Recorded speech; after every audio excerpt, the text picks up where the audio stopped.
Welcome to Lynn Cullen Live, talk radio without the static.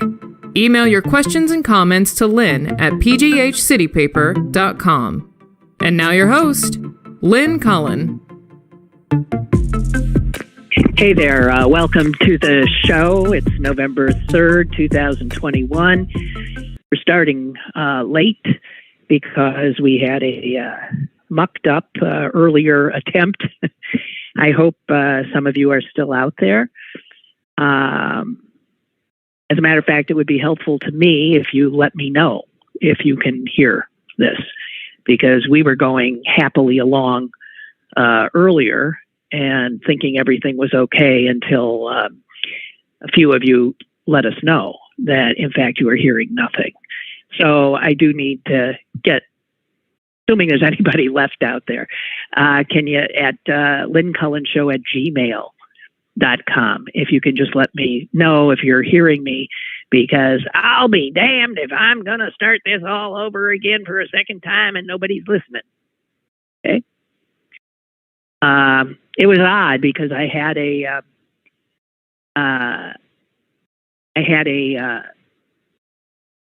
different kind of a feeling today than I think you would expect me to have. I am not in the same down in the dumps mood that I suspect many of you are. It's all over again for a second time and nobody's listening.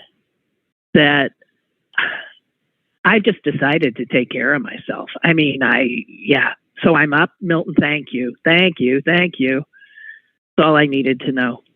Let me start where I was going to start, where I had started before. I don't know if it's the right place, and I don't know if it's what, in fact, you would want from me today. I mean, obviously, I have no way of knowing that. If you want me to channel your rage, your disappointment, your fears, I'm not feeling that way right now. So I might disappoint you. You can, I think, tell from my affect and the tone of my voice that I'm in a pretty quiet place. And that might be self-protective. That's my guess. I want to start by just reading something that a man who I think is very good, smart, shares our politics, wrote, and he wrote this before this election last night.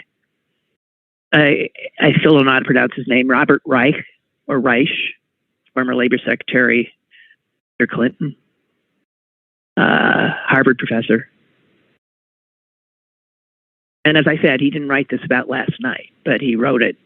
This could have been written any time in the last year.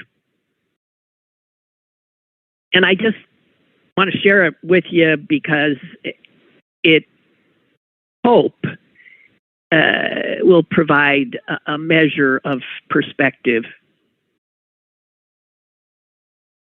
He says, if you're not at least a bit disappointed, you're not human. To some of you, it feels like America is failing. But bear with me. I've learned a few things in my half century in and around politics in my many, many years teaching young people. One is that things often look worse than they really are. The media sells subscriptions and advertising with stories that generate anger and disappointment. And the same goes for the views of pundits and commentators. Pessimists always appear wiser than optimists. Another thing I've learned is that expectations for a new president and administration are always much higher than they can possibly deliver. Our political system was designed to make it difficult to get much done, at least in the short run. So the elation that comes with the election of someone you admire almost inevitably gives way to disappointment. A third thing, in addition to normal political constraints, positive social change comes painfully slowly. It can take years, decades, sometimes a century or longer for society to become more inclusive, more just, more democratic, more aware of its shortcomings and more determined to remedy them. And such positive changes are often punctuated by lurches backward. But I believe in progress because I've seen so much of it in my lifetime. But I am also aware of the regressive forces that constantly threaten it. The lesson here: perseverance and tenacity, playing the long game. We have been through a difficult time.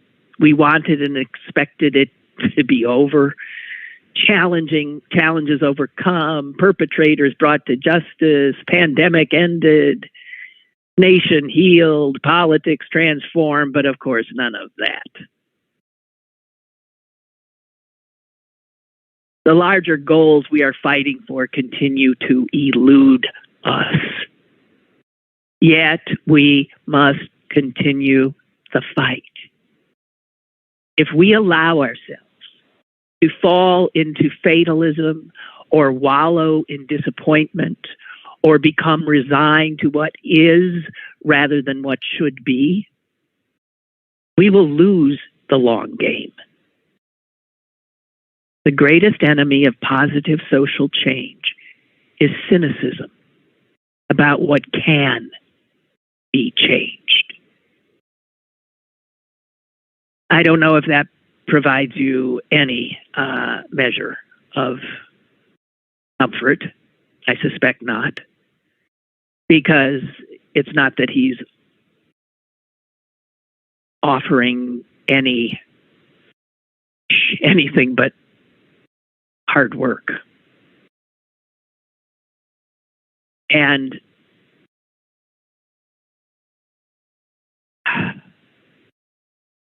you know, I did something that I was shocked by last night, if I may get a little personal. I hadn't planned it.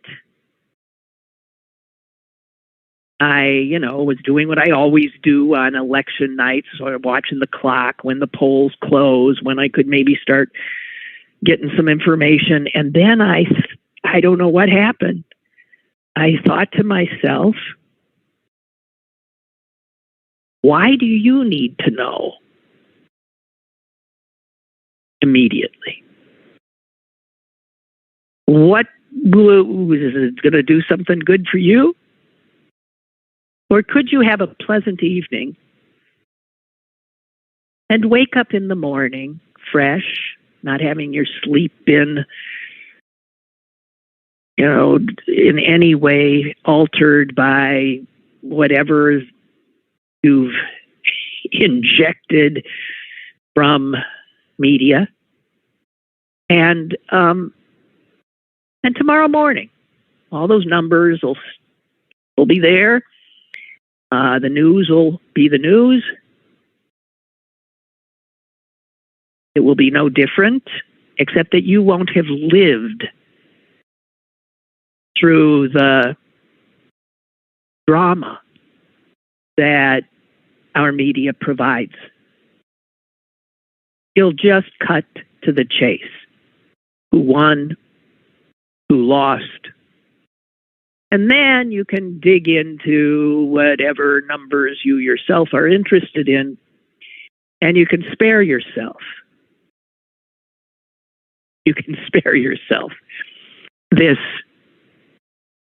trial that you're addicted to putting yourself through.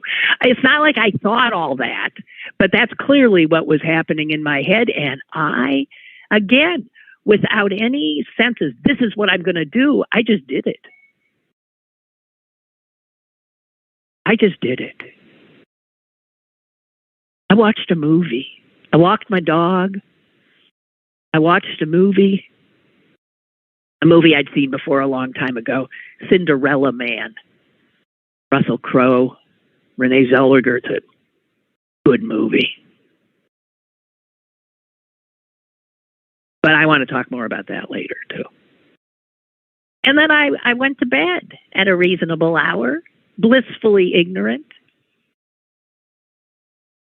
Because think about it. What good is accomplished for you, for your mental health, for your chance of a good night's sleep, by letting yourself, by not only letting yourself, but by choosing to enter the maw of the media whose only intent is to hold you, and to hold you through manufactured or not drama, fear, the promise of smart people who will tell you what's happening, how to think, how to react, what a disaster this is. Why would we give ourselves over to them when you can access the same information on your own time, in your own way, and have more control?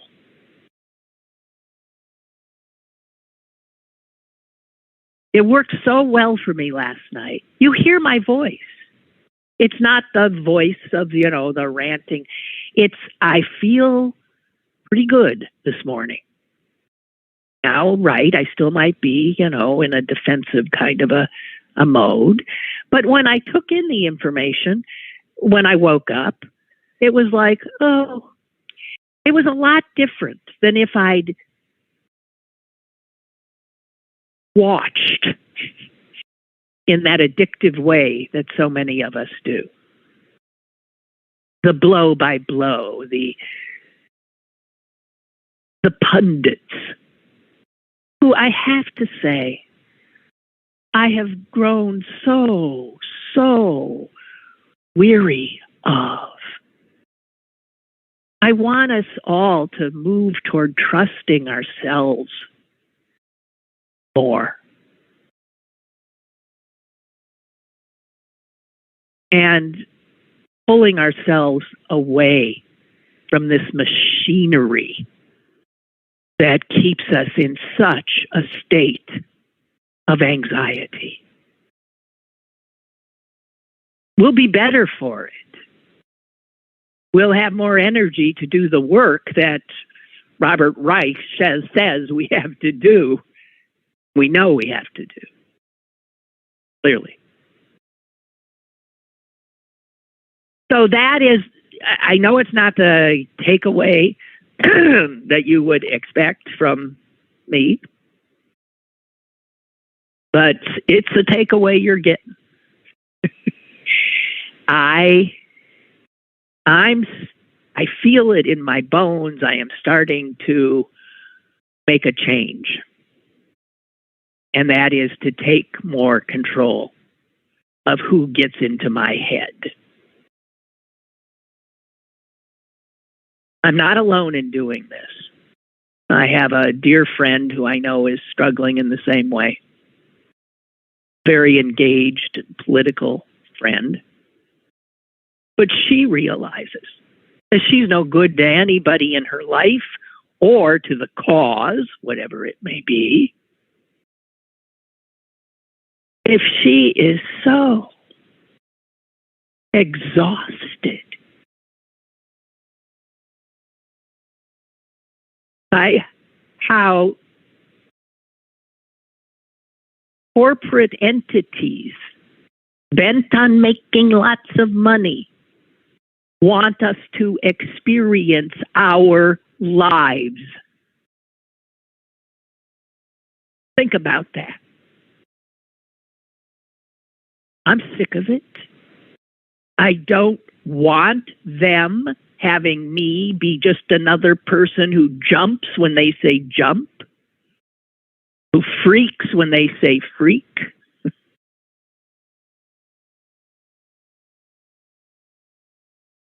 I'm going to quit them.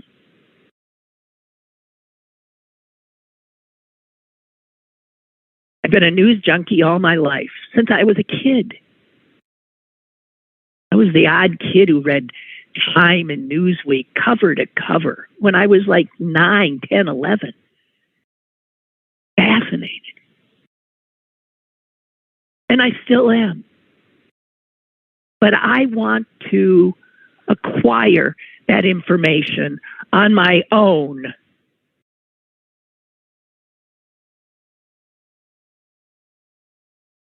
And I know I'm not getting it in a manner that is conducive to my well-being and my understanding when I turn to American television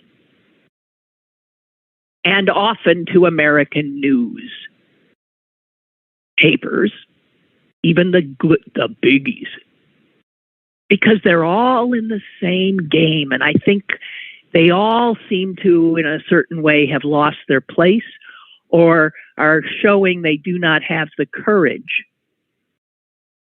to recognize that these are not ordinary times and that these times call for them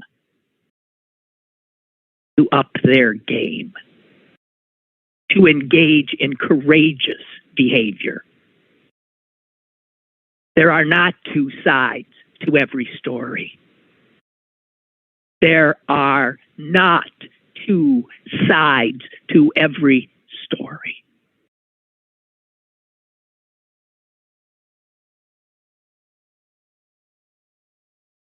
And so much of what we think we know is wrong.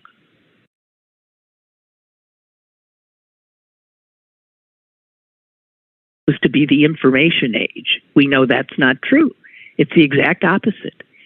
This is the disinformation age. And you see what an evil it is.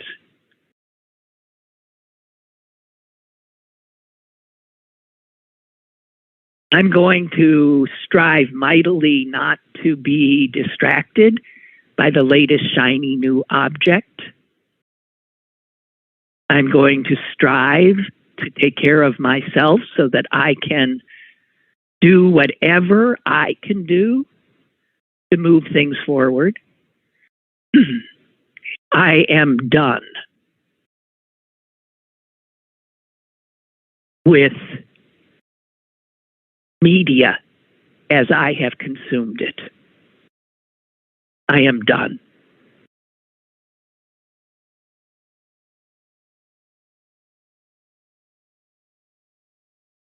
That is not to say, of course, that there are not good people in media, obviously. But the corporatization of our media has altered it in ways that have harmed the mission of what a journalist is to. I remember an old friend of mine happened to be a FCC commissioner, Nicholas Johnson. He had served in Lyndon Johnson's administration. And I remember Nick saying to me once, as he watched media begin to change, as cable came in, and boy, he called it. He said, this is going to change things and not in a good way. He said the fact that former anonymous scriveners who used to provide information will now be brought onto television to become celebrities and TV stars will warp them, will warp their product. He was right. He was right about a lot of things.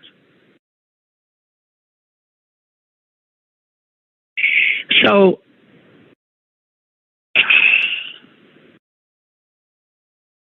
can I know this is totally off what you wanted. If you wanted to talk, if you wanted me to talk about Virginia, I'm sorry. I'm not going to.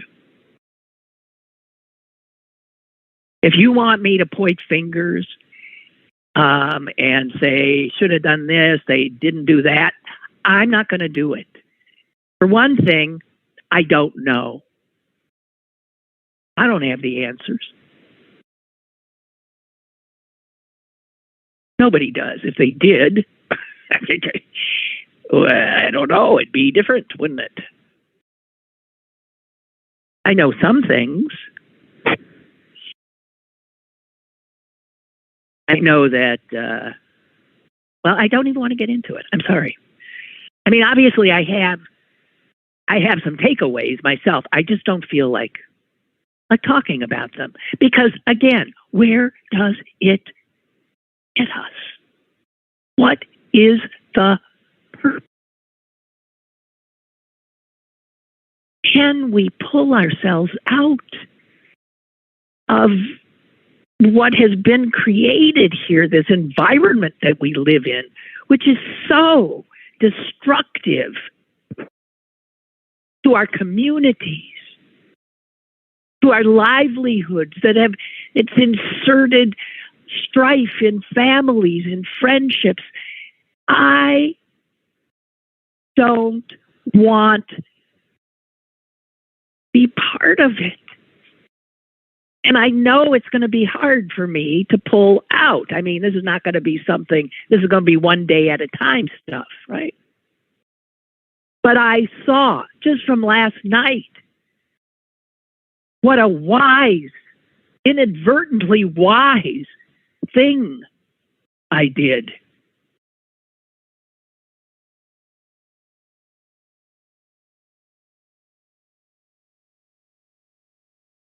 Took care of myself.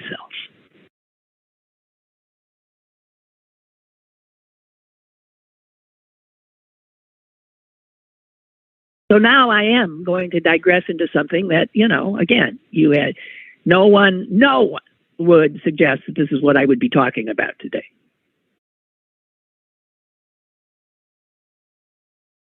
But I'm going to because it interests me. And I think there is a lesson in it as well. So if you will bear with me, and let me take you back to my last night, I think it'll be worthwhile. And as I said, I was watching this Russell Crowe, Renee Zellweger film, Cinderella Man, about a heavyweight boxer. It's based on a true story. Heavyweight boxer, Jim Braddock, during the Depression, who became the great white hope, the working man's hero. He was on a bread line, and he came. I mean, it's one of those stories that is so rousing. It's wonderfully done. The acting is extraordinarily good. And the villain of the piece is, always has to be a villain, is of course the money guys, the big guys who run boxing and who have other men fight their fights and die sometimes. They get rich. And the other villain is another boxer named Max Baer. Now, these are historical figures. Jim Braddock, Max Baer. Max Baer was the reigning heavyweight champion. Now, here's where things get, here's where I was confused.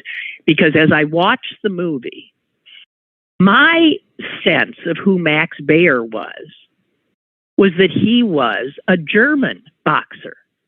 But when Max Baer appeared in the movie, he talked like an American. And I thought, huh? How's that? I was really confused. But I stayed on and watched the movie. And in the movie, Max Baer is like villain. He is so lethal. In the movie, they make a big thing about him having killed 2 other fighters in the ring. One punch, dead. Dead.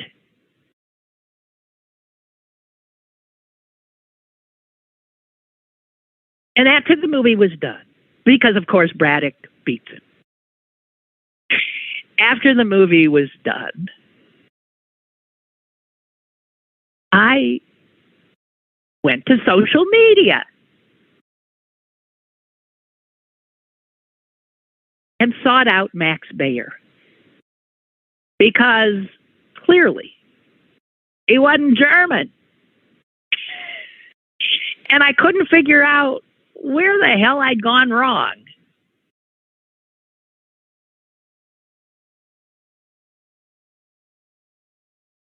And I found myself watching black and white video of the actual fight. It was amazing. There's a video of the actual fight. It was very much like the one on the movie, only I found out that my confusion about Max Baer being a German was because somewhere in my head, he got mixed up, and I'm sure some of you are ahead of me here, with another boxer at the time whose name was Max and was German, Max Schmeling. Max Schmeling, who was somebody Hitler liked.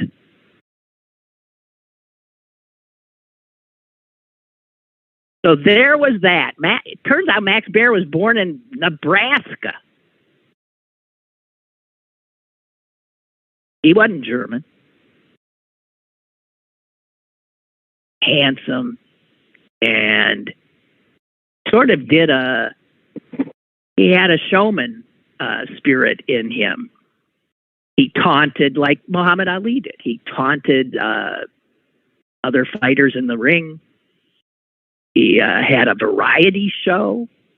They called him the Clown Prince of Boxing, but as I said, he was deadly.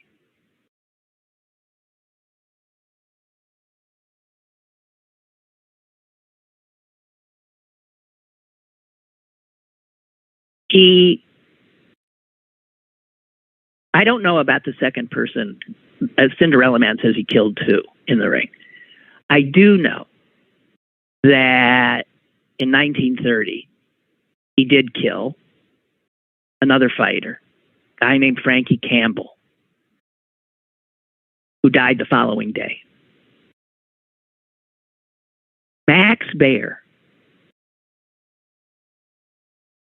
was obviously traumatized. And here's where, if you get your information from Hollywood, from people whose job it is to hook you and tell a compelling story and damn the facts, you're going to get bad information. Because it turns out Max Baer in reality was not this evil person that Cinderella Man shows him to be.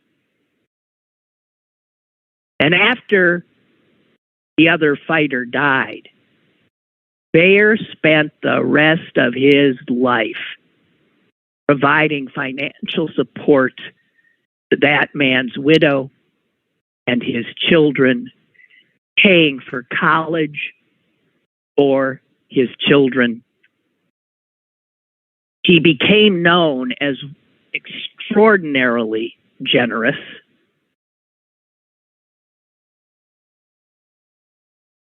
Cared about the least of us, would hand money out to homeless people as he walked the street.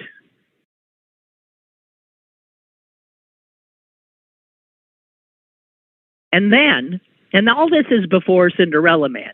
And then in 1933, Max Baer is 24 years old. He's already killed the guy. And he's going into the ring against the German heavyweight and former world champion Max Schmeling. Max Schmeling was to later be immortalized in 2 fights with Joe Louis. But because of the time, he became, for boxing fans, the standard bearer for this new regime, these Nazis that had come to power in Germany in that year, 1933.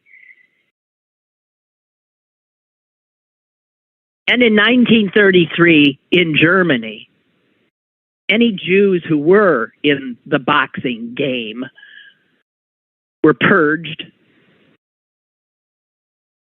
Any Jew who had won a German title, stripped of that title.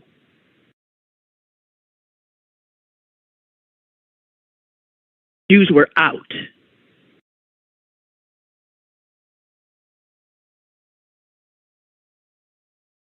Schmeling comes to New York. The fight is in Yankee Stadium, 1933.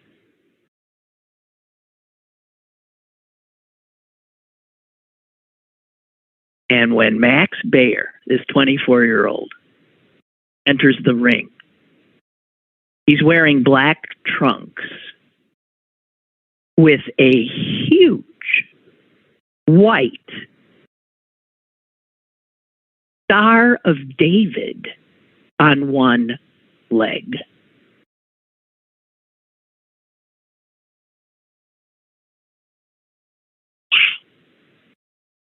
Think about that. Think about the optics of that. 1933, Hitler's just come to power. Max Schmeling comes. Yankee Stadium, the American taking him on, goes into the ring with a Jewish star on his trunks. Caused an uproar. And it turns out Baer's father was a Jew.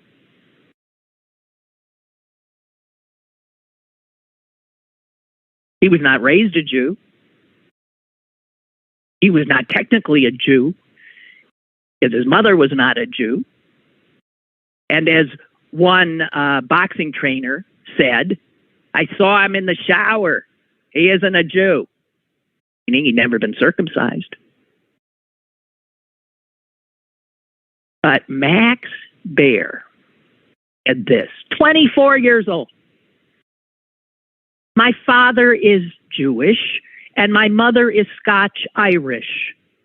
I wore the insignia because I thought I should. It makes me want to cry. And I intend to wear it every bout hereafter.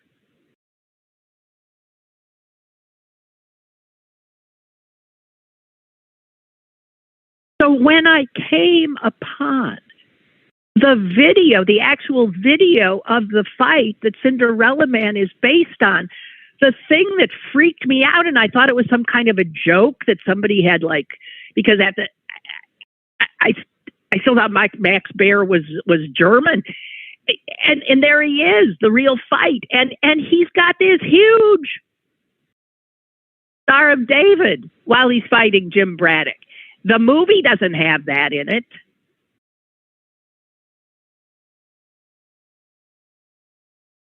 Would have taken away from the narrative.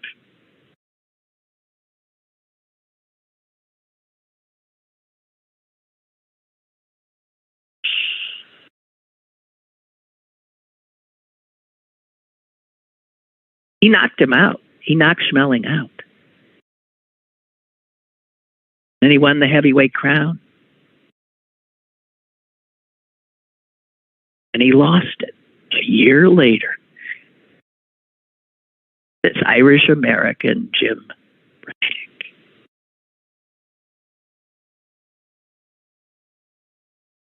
So That's what I did last night. I learned that Max Baer was not Max Schmeling, that Max Baer had beaten Max Schmeling in Yankee Stadium in 1933 wearing a Jewish star, even though he was not a Jew. And if you watch Cinderella Man, you see him played as a vile and violent man.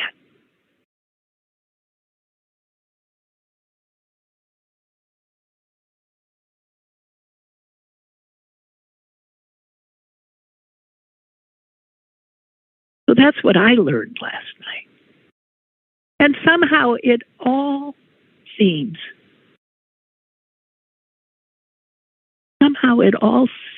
like a night much better spent.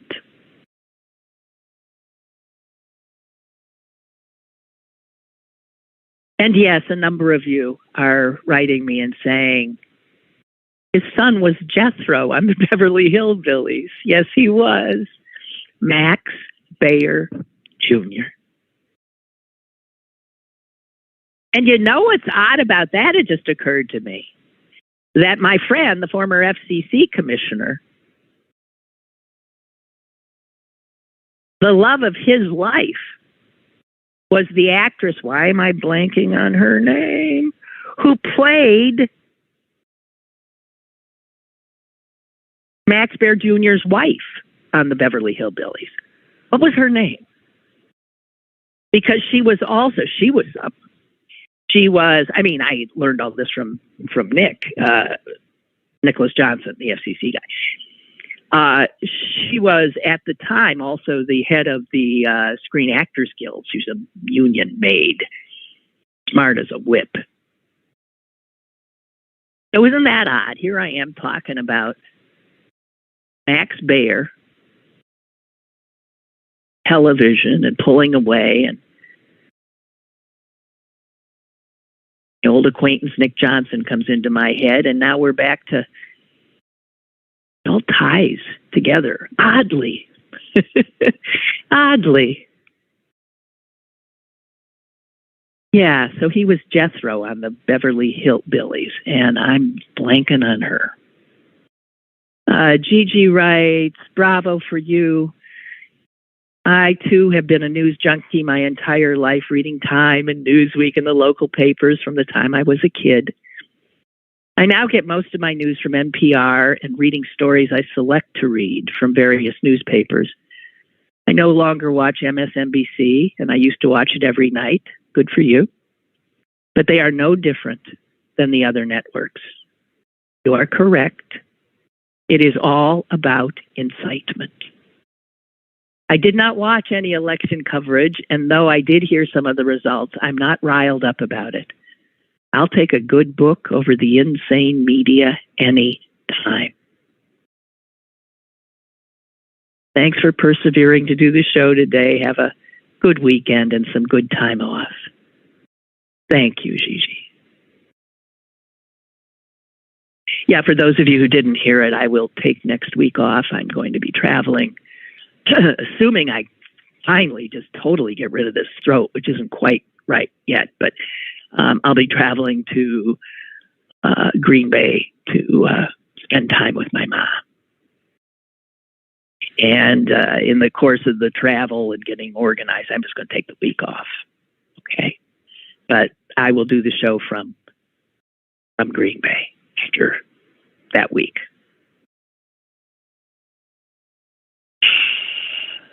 So, look, I'm not going to stop talking about politics. The stakes are too high,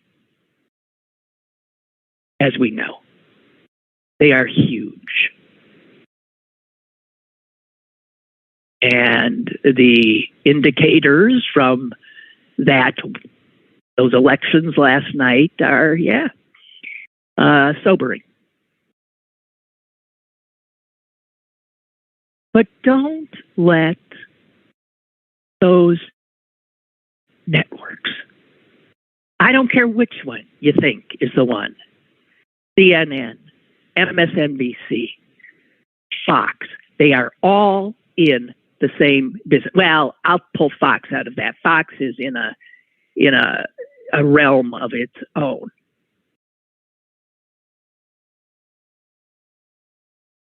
It is uniquely a destructive force in our world. But the others are doing their share. And they're mucking up our heads. And they're keeping us from talking to one another. I read about, well, I think it showed up. I saw it a few days ago online, and then it showed up in the print New York Times today from Michelle Goldberg. And it's an interesting piece telling us that some academic type sociologists at Duke have been doing studies about what polarizes people. And they actually have something called the Polarization Lab. And they decided to do an experiment because they thought one of the problems is, and what we keep hearing is, we don't hear each other. We are in our silos. We are in our own little bubbles. I don't know how silos and bubbles became the metaphors, but those are the metaphors. And we're tribal, and we don't hear what others are saying, and they don't hear us. And all we do is talk to each other, which is what has happened to my show. My show 20 years ago was an eclectic audience, and it was a better show as a result, because we talked to each other. You heard different opinions, because none of us are right all the time, no matter how it feels when you're in one of those echo chambers that we all, by default, seem to have navigated to. But so in the experiment, what they did is they got a bunch of Democrats, they got a bunch of Republicans, and then they sort of forced them to do nothing on social media except ingest what they were being fed by the testers.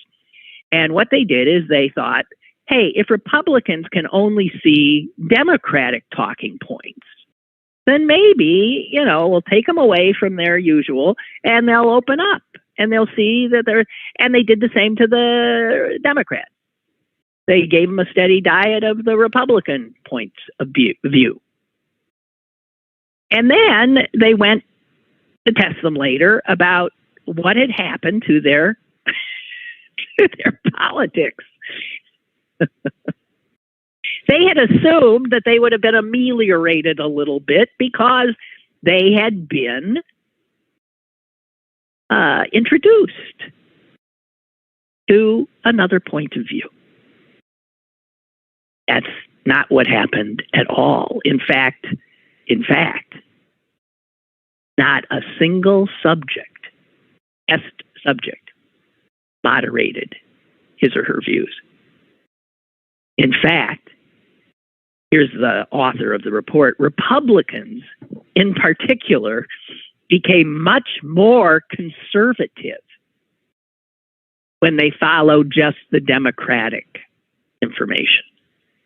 And Democrats became a little bit more liberal, didn't react quite as much. But neither group ameliorated their positions. But what does that tell you? It's one thing to mix eyeball to eyeball, like we used to, in a human way. Share ideas and talk. But this so-called sharing of ideas that happens on social networks, on Facebook, on Twitter, on a whole bunch of them, is not as human. It's anonymous. It is words or pictures pictures, memes.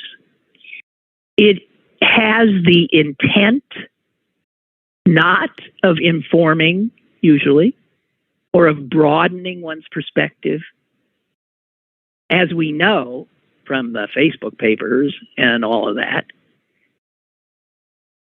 on social media, people are rewarded for putting on content that, in fact, enrages, outrages, creates heat, light.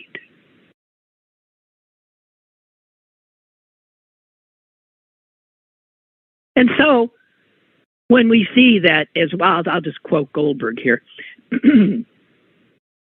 There are many reasons Facebook and the social media companies that come after it are implicated in democratic breakdown, communal violence around the world, cold civil war in America.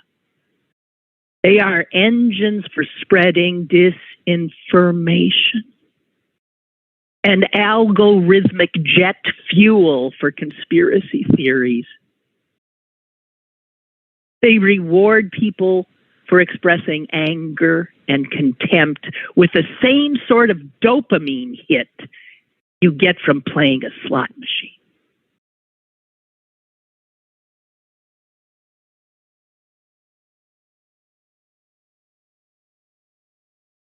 And then she says, it is so true. Things we never used to know about, because these things are outrage purveyors. They tell us things we don't have to know, but they know it'll outrage us. So a school board in San Francisco that decides to drop the name, let's say, pick a name, Jefferson, Washington, Lincoln, because they were, politically incorrect in some way in their time and blah, blah, blah, and we're not. That kind of thing would have been local news. I'm going to scream. Would have been local news. Now, it's outrage bait for Republicans. So they find every little possible thing, every crazy thing, all the woke stuff, which is just a gift that keeps on giving. And they grab that stuff and they feed their audience. And on the other side, we are fed in the same way. As Goldberg says, little is gained when people in my corner of Brooklyn gawk at viral images of Christmas cards featuring families armed to the teeth. Right. You've seen that stuff, right? Where we just gawk at our fellow Americans who we wouldn't know. Did I have to see the QAnon kooks in Dallas yesterday? What did that do for me? Waiting for what? JFK? I mean, this is a kind of the bright, shiny objects. Do not waste your energy.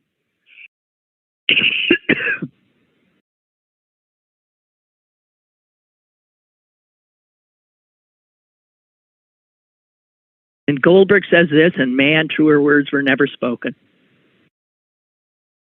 In a country descending into a perpetual state of screeching acrimony, we might be able to tolerate one another more if we heard from one another less. Tune out. Tune out. Don't abandon ship because we're needed. But we've all got to learn to be wiser.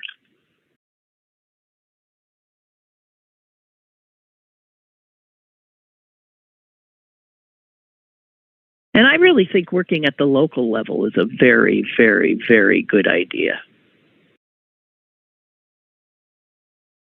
because the smaller the place you're trying to have an impact on, obviously the greater your ability is.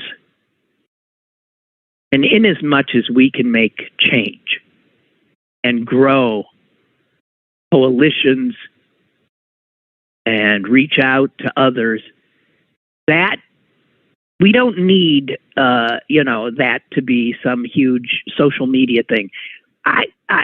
Well, okay. I'm starting to blather. Beth writes,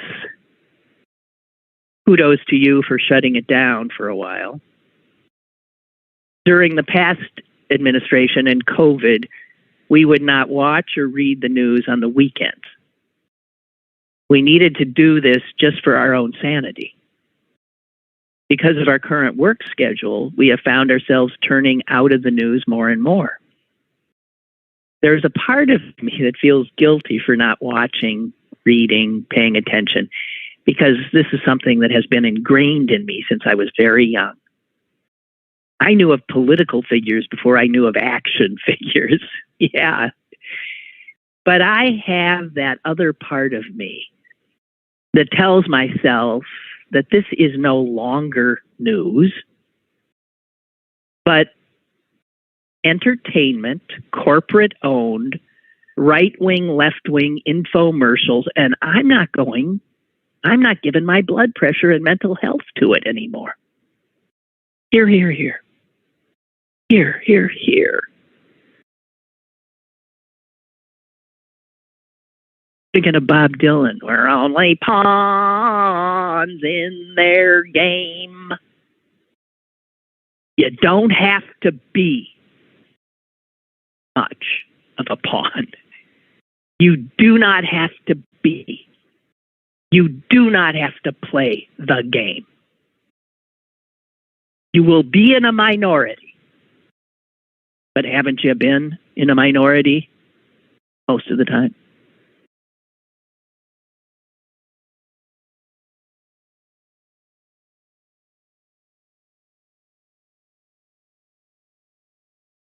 Beth says, I don't listen to CNN, MSNBC anymore, but a jazz station in Toronto. And they have 2 BBC news segments a day, and that is just enough for me. Well, I think I'll be flitting around more in and out just because I need to keep track of what their game is, but I am not. I'm done. I wonder if they know that more and more and more of us are feeling this way. Unfortunately, I'm not so sure all the people that are feeling this way are not on our side of the divide. I don't know. So I'm not pretending that, tomorrow, let's say, that when I do the show, it won't seem like I'm just back to the old outrage stuff. Because God almighty, guys, there is so much to genuinely be outraged about and frightened about. As I said, I think earlier, these are not normal times. And the fact that our media, and to a large extent our political institutions, are acting as though it is in itself perhaps the most frightening thing of all.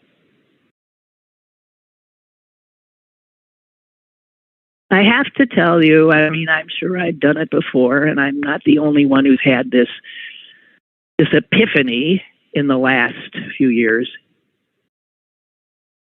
But as a little Jewish kid who first learned about the Holocaust, much younger than most people do, and finding myself incapable of getting my head around it, which is still true. I can't even get my head around somebody, not being nice to a cat. The cruelty that human beings are capable of. The murderous cruelty is something that I will never understand. And I used to ask, and I still find myself on occasion in this plaintive voice, how could people who were regular, normal people, the Holocaust didn't happen because there were monsters all of a sudden all over Europe. No, those were regular European people. And I'm including Europe because, good French, lots of good Eastern Europeans. They did a lot of the Nazis' work. Good people. Seriously, good people. And how could it happen? And I think the most terrifying thing of all that is going on now is that we're starting to see how it happened. And unlike the German people and all the others, we have the luxury, right, of understanding where it led to the unimaginable, to the unimaginable.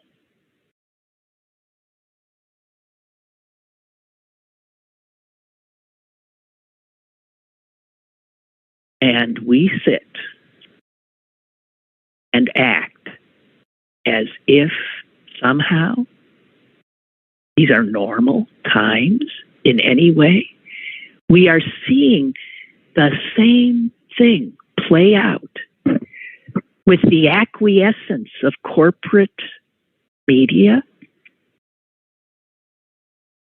of an entire political party of this country. And we are about a whisker away, if you ask me, from another Holocaust. I don't know what form this one will take.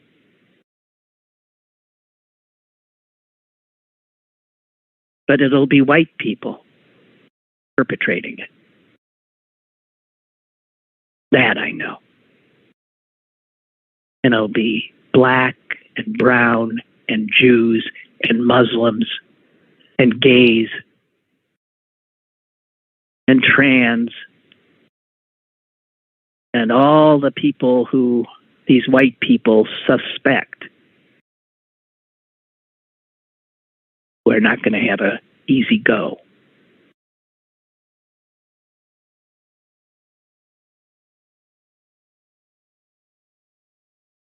So it can happen here. That's how high the stakes. And when I see probably what the media is blathering about today, it's all so much noise because it's not dealing with the reality of where we are.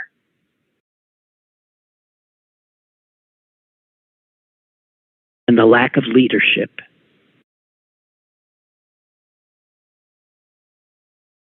In our country. I don't know, guys. I'm no genius. I'm just another bewildered soul. No different. No, obviously no different than you. I got no answers. I don't have a degree in political science and sociology and psychology and anything. I do have a degree in journalism.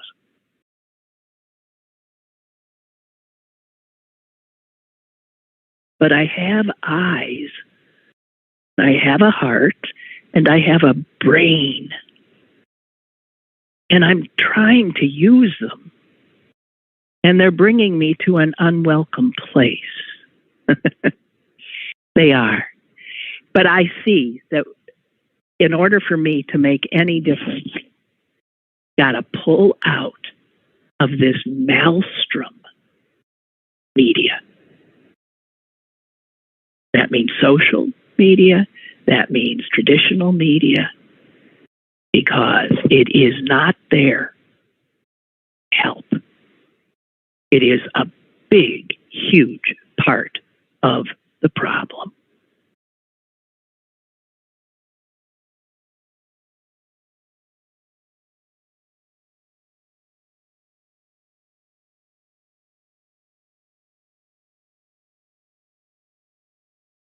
I think I'll get Jonathan in here at the end here. I found myself needing to control my media consumption also. I used to have CNN all day while I work, just as noise in the background. I just can't anymore. For Twitter, I've moved all news and political stuff into a Twitter list so I can just follow friends, fun, and interesting stuff. My mind and heart are begging me for protection. And I'm trying to respond. Yeah. Self-care. It's a good idea. All right, guys, I'm not quite sure when we started, but I think I've filled my allotted hour. So thank you so much. I was really strangely looking forward to talking to you today. I mean, in a way that I normally am not. I mean, no, that's not that didn't come out right. That did not come in a different way. I've just felt different today. This might last until noon. I have no idea. I always look forward to talking to you, but I just inside feel different. And thank you. I want to say, seriously, thank you for giving me this opportunity to wrestle with all of this in front of you. That's all I'm doing. God bless. Be well. Take care.